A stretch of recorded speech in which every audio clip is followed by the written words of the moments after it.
Kyle Petty has gone out for Bubba Wallace yet again, and the legendary analyst did not hold back when it comes to Wallace's behavior on the track. The 2311 racing driver has done something unthinkable alongside Ty Gibbs, and that did not go well with Petty. It's even harsher for Bubba, because the last thing he needs right now is to enter the playoffs with more pressure on his back.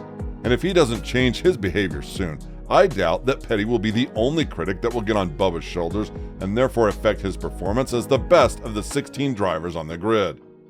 Before we start this video, we need to talk about the history that goes between Kyle Petty and Bubba Wallace, because that is what it's all about, these two going back and forth for years. The major issue that Petty has with Wallace is that whenever he goes with his shenanigans, he's not penalized strongly enough, and that makes the other drivers more liberal when it comes to committing such moves on the track.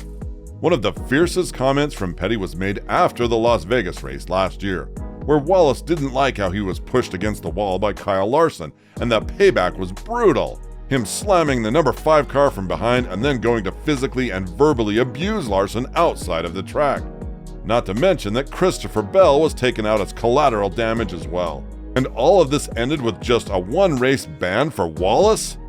I can already assume you know Petty's reaction to all of this, but there is no need for you to guess anything, as I'm going to read it directly to you.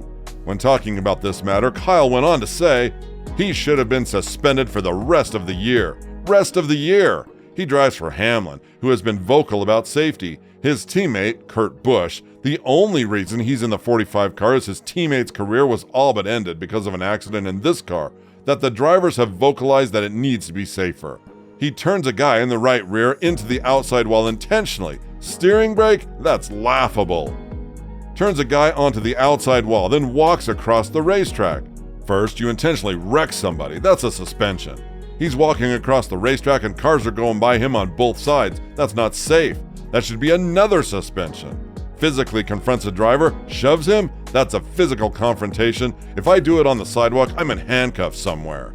The words go on, but this video isn't about what Wallace did in Las Vegas. It's about what he did in the last race at the Daytona 500 before the playoffs, a competition in which Wallace will have the opportunity to race for the first time in his career.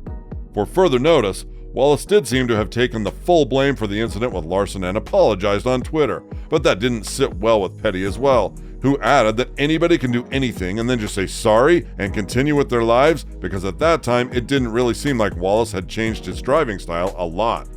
It seems like the latest issue that Petty has with Wallace is not with the 2311 racing driver alone, because he was not entertained by Ty Gibbs either. The driver, who has been labeled as the spoiled brat in the sport due to the fact that his grandfather owns the team, and the former Candyman, Busch, had to lose the spot in order for Gibbs to come along, has not given any interviews before the race and has hurt the fans deeply with their actions. And what's even more interesting is the fact that this is not the first time Wallace has declined an interview, and this is not the first time he's received criticism from Petty about it. At this point, one couldn't help but note that Kyle Petty is just sitting in the NBC broadcast studio and waiting for any kind of mistake for Wallace, just so that he could go online and bash him live. And quite honestly, Wallace doesn't seem to be helping him in that matter. Last year, Wallace did put out the public announcement and apology to Larson on Twitter, but declined NBC's network interview request. Something that yet again did not sit well with Kyle Petty, who feels like as a NASCAR driver, if you are owning up to your mistakes, you need to be man enough to discuss them live. When talking about the first missed interview with NBC, Petty went on to say, and I applaud 2311 for putting this out, but in a world, and I'm a cynical, so let's go ahead and just say that, in a world of social media where we post everything, silence sometimes says more than words that are written, and we have not heard from Bubba Wallace since this incident happened. We have heard nothing publicly until yesterday. Denny Hamlin finally spoke up, and kudos to Denny Hamlin for speaking up on behalf of 2311. But the silence from that camp has been deafening. Throughout the period between this missed interview and the last one in Daytona, Wallace has gone through a very rough patch in his career, mostly because he started it on a strong note and then managed to get his boss Hamlin very angry with his actions on several occasions. For example, after the Coca-Cola 600 race, Wallace showed the middle finger to Eric Almirola. And even though it was in a friendly manner, that did not sit well with Hamlin, who went on to bash him for the childish behavior.